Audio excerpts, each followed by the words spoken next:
yang kedua, ya. Yang kedua yaitu jangkauan, ya. Jangkauan, ya. Ya, yang A-nya jangkauan data. Jangkauan data ini sering disebut dengan range data, ya. Range data. Range data.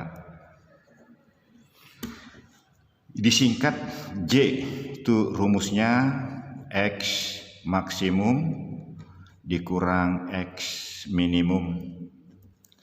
Kemudian kita lanjut yang B-nya yaitu jangkauan. Jangkauan antar kuartil. Antar kuartil. Atau ini sering disebut dengan hamparan, ya. Hamparan. Hamparan. Ya, rumusnya hamparan itu sama dengan kuartil ketiga dikurang kuartil yang pertama. Kemudian yang C. Yang C jangkauan semi antar kuartil. Ini sering disebut juga dengan simpangan kuartil, ya. Simpangan kuartil disingkat dengan QD, ya.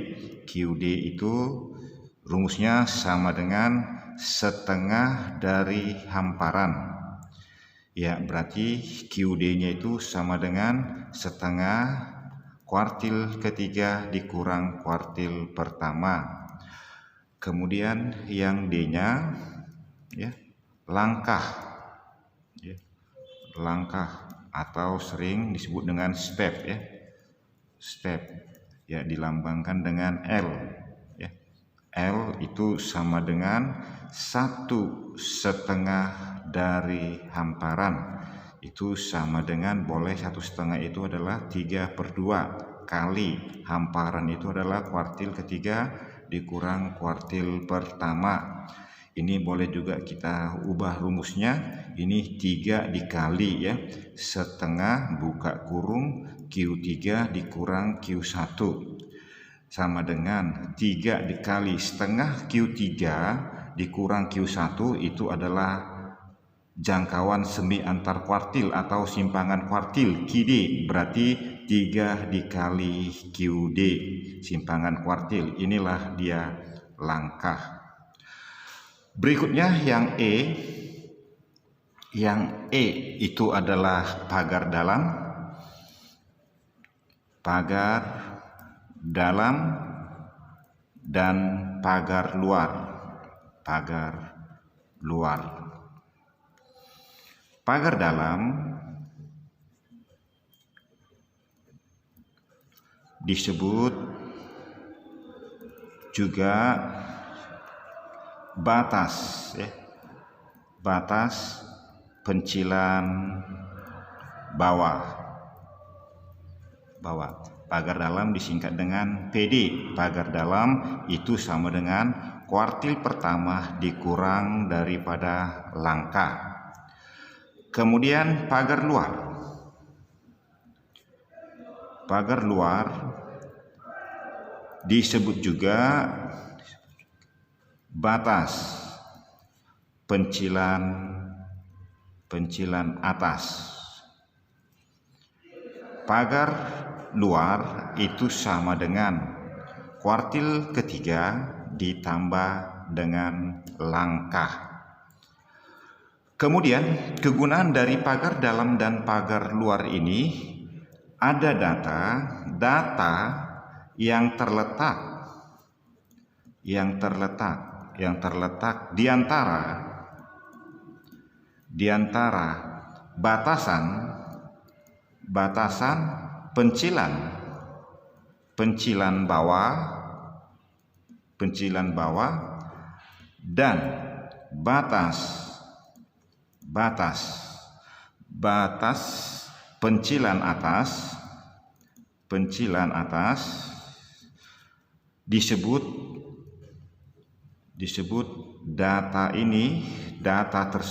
data tersebut adalah data normal. Jadi data dikatakan normal, kita buat ini XI apabila memenuhi kriteria datanya itu lebih besar dari pagar dalam, lebih kecil daripada pagar luar. Inilah disebut data itu normal apabila datanya lebih besar daripada pagar dalam, lebih kecil dari pagar luar. Untuk lebih lanjutnya nanti bisa kita ambil contoh soal. Apabila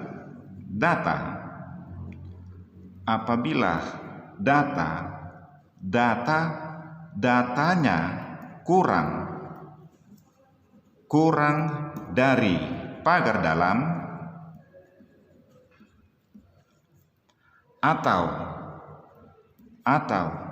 lebih dari pagar luar,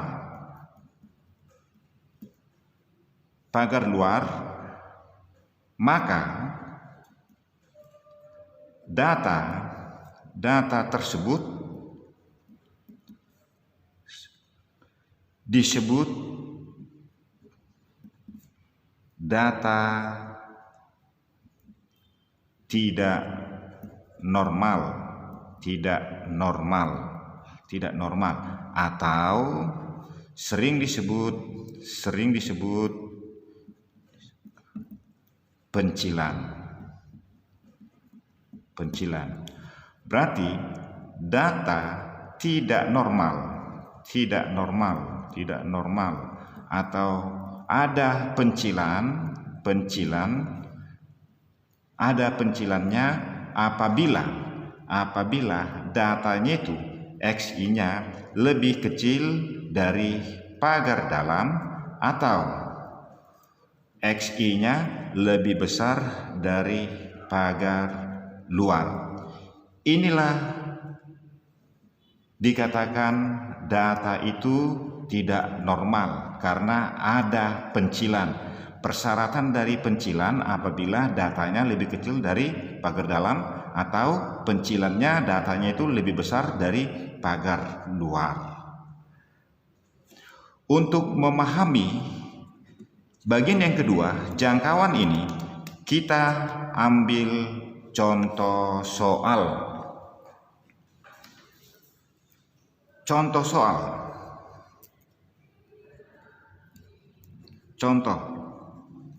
soal nomor 1. Diketahui data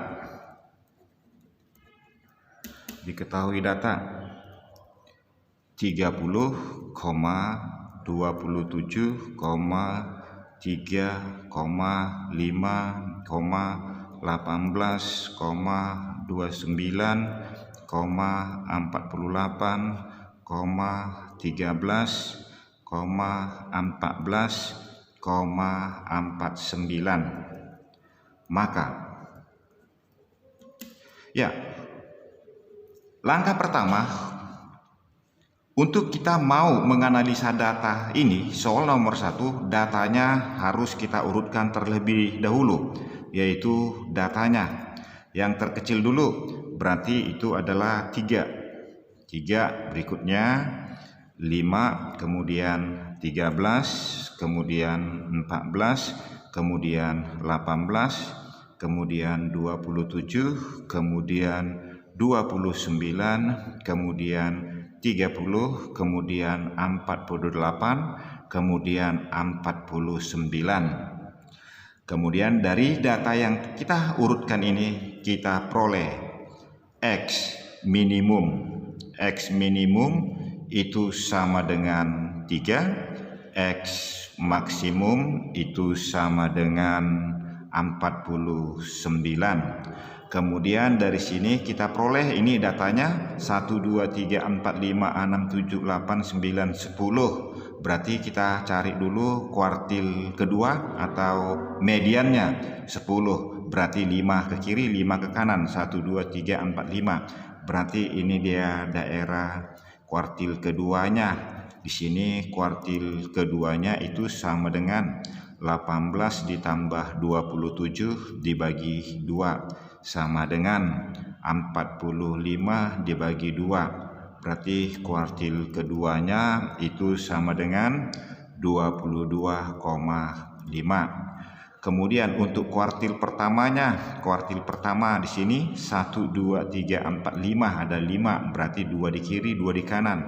Inilah kuartil pertamanya. Berarti kuartil pertamanya itu sama dengan 13. Kemudian kuartil ketiga 1, 2, 3, 4, 5, 2 di kiri, 2 di kanan. Inilah kuartil ketiganya, Q3. Q3 itu sama dengan 30. Ya, kita analisa sesuai dengan apa yang kita bahas tadi materinya. Yang pertama itu adalah jangkauan. Ya, yang A-nya jangkauan.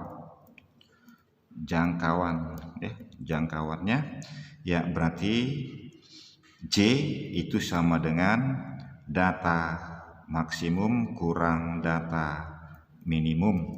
Berarti J-nya sama dengan ya maksimumnya 49, minimumnya adalah 3. Berarti J-nya sama dengan 46. Ini jangkauan. Yang B-nya hamparan ya, hamparan ya. Berarti hamparan itu adalah kuartil ketiga dikurang kuartil pertama. Kuartil ketiga adalah 30 dikurang 13. 30 dikurang 13 sama dengan 17. Inilah dia hamparan. Kemudian yang berikutnya C. Simpangan kuartil ya, simpangan kuartil.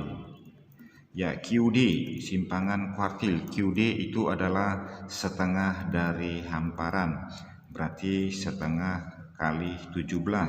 Berarti setengah kali 17 8,5. Inilah simpangan kuartilnya. Kita lanjut ABC D. Yang D-nya itu adalah langkah. Berarti langkah itu sama dengan 3 daripada simpangan kuartil QD. Itu sama dengan 3 dikali 8,5, yaitu sama dengan 25,5. Inilah dia langkah.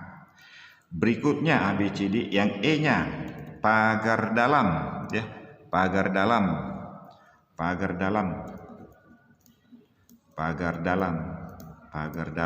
ya, PD pagar dalam itu sama dengan kuartil pertama dikurang daripada L.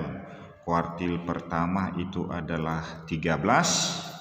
Kemudian L-nya adalah 25,5 itu sama dengan ya negatif 12,5. Inilah pagar dalamnya, pagar dalam. Kemudian yang F-nya itu adalah pagar luar. PL itu sama dengan Q3 ditambah langkah. Q3-nya adalah 30 ditambah langkahnya adalah 25,5. Berarti ini adalah 55,5. Inilah pagar luarnya. Kemudian kita perhatikan datanya. Data ini paling kecil 3, paling besar 49. Di mana data ini lebih besar daripada pagar dalam, lebih kecil daripada pagar luar. Sehingga data XI-nya lebih besar sama dengan pagar dalam lebih kecil daripada pagar luar, maka datanya normal. Datanya normal. Dikatakan normal karena tidak ada pencilannya. Ya, inilah contoh soal nomor 1. Kita lanjutkan soal nomor 2. Soal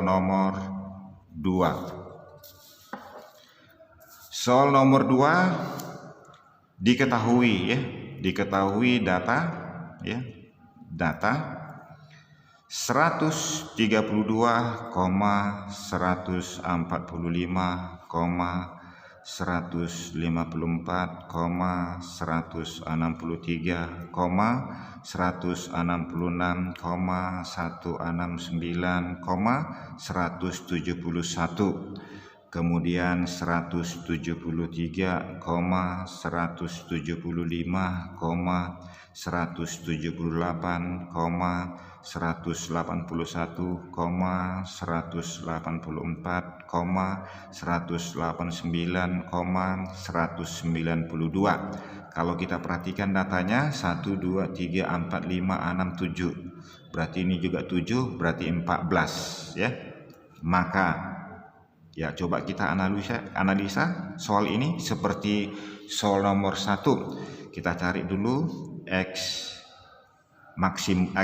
maksimumnya adalah 192, X minimumnya itu adalah 132. Ya, kemudian kuartil kedua atau mediannya itu sama dengan, di sini ada 7, di sini ada 7. Berarti kuartil keduanya diantaranya ini ya, data ke-7 dan data ke-8, berarti 171 ditambah 173 dibagi 2 ya.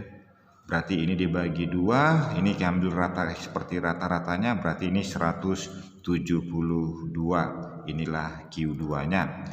Kemudian untuk kuartil pertamanya di sini ada 7, berarti pertengahannya 1 2 3, di sini 1 2 3. Inilah dia kuartil pertamanya. Berarti kuartil pertamanya 163. Kuartil ketiganya juga di sini 1 2 3 4 5 6 7, berarti 3 di sini, 3 di sini. Inilah dia kuartil ketiganya. Kuartil ketiganya adalah 181. Kemudian kita lanjut ya, kita lanjut yang A-nya. Yang A-nya itu adalah jangkauannya C itu sama dengan X maksimum dikurang X minimum. Ini sama dengan X maksimumnya 192 dikurang 132, itu sama dengan 60. Itu jangkauannya. Yang B hamparan ya, hamparan itu sama dengan kuartil ketiga dikurang kuartil yang pertama. Kuartil ketiga 181 dikurang kuartil pertama 163 sama dengan 18. Inilah hamparan. Kemudian yang C-nya simpangan kuartil ya, KD-nya. KD itu sama dengan setengah dari hamparan, sama dengan setengah dikali 18, sehingga KD-nya itu sama dengan 9. Berikutnya yang D langkah ya, langkah itu sama dengan 3 dikali KD. 3 dikali KD-nya 9, itu sama dengan 27 ya, 27. Inilah langkah. Kemudian yang E pagar dalam itu sama dengan kuartil pertama dikurang dengan langkah. Kuartil pertama itulah 163 dikurang 27, 163 dikurang 27, 136. Inilah pagar dalamnya. Kemudian yang F, pagar luar kuartil ketiga ditambah langka.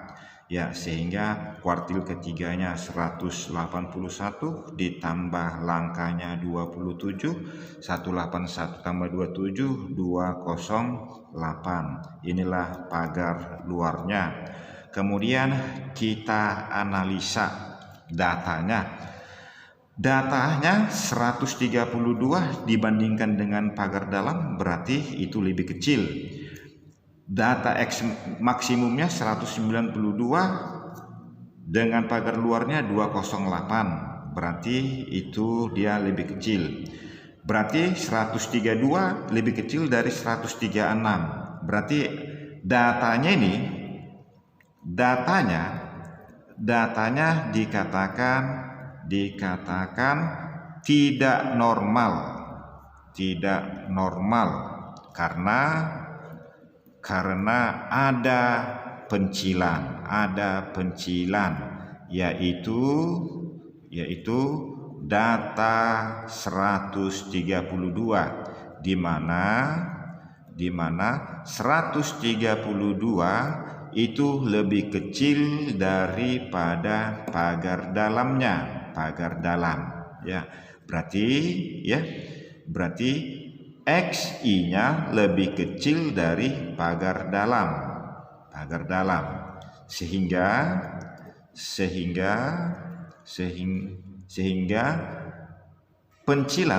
pencilannya adalah 132. Oke, jadi inilah anak-anak kami sekalian dua buah contoh. Contoh yang pertama tadi kita perhatikan, kita analisa datanya adalah normal, di mana datanya terletak di antara pagar dalam lebih besar daripada pagar dalam, lebih kecil dari pagar luar. Soal yang nomor 2 kita perhatikan datanya, di mana ada satu datanya ini lebih kecil daripada pagar dalam, yaitu data 132 nilainya, berarti ada pencilan. Ya, pencilan itu adalah datanya 132 karena data 132 itu lebih kecil dari pagar dalam. Iya, kalau kita perhatikan dari sini berarti 132 lebih kecil daripada pagar dalamnya 136. Ya, Bapak berharap dari dua contoh ini anak-anak kami yang berada di rumah bisa memahami bagian yang kedua terkait dengan jangkauan. Ya, ada sampai F sampai F jangkauan untuk data tunggal. Ya, sampai di sini dulu materi kita pada pagi hari ini. Pertemuan berikutnya kita lanjut dengan contoh soal yang lebih lanjut. Sekian dan terima kasih.